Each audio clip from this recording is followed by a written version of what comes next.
नमस्कार दोस्तों, स्वागत है आपका अपने YouTube चैनल में। माता सीता को साक्षात लक्ष्मी माना जाता है।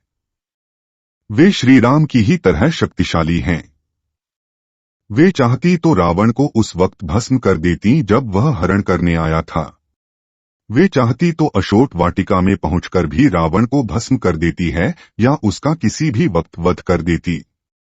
लेकिन माता सीता ने ऐसा क्यों नहीं किया, जबकि वो तो खुद ही आत्मरक्षा में सक्षम थीं। वास्तव में माता सीता स्वयं शक्ति स्वरूपा थीं।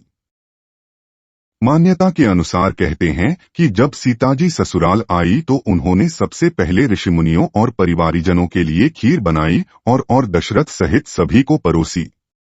जब वे उन्हें खीर परोस रही थीं, उसी समय तेज हवा का झोंका चला और सभी ने अपनी अपनी पत्तल संभाली। लेकिन उस दौरान राजा दशरथ की खीर में एक छोटा सा घास का तिनका आकर गिर गया।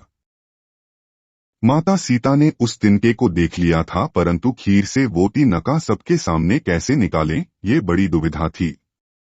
तभी उन्होंने तिनके को दूर से घूरा और मां सीता की दृष्टि से ही वो तिनका पुनः उड़ा और हवा में ही राख बन गया।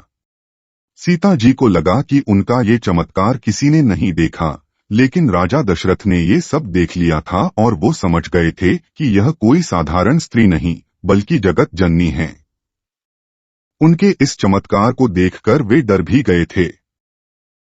खीर खाने के बाद राजा दशरथ अपने कक्ष में चले गए और बाद में उन्होंने सीता जी को अपने कक्ष में बुलवाया। वहां उन्होंने माता सीता से कहा कि आपका वह चमत्कार मैंने देख लिया है और अब मैं समझ गया हूं कि आप कौन हैं।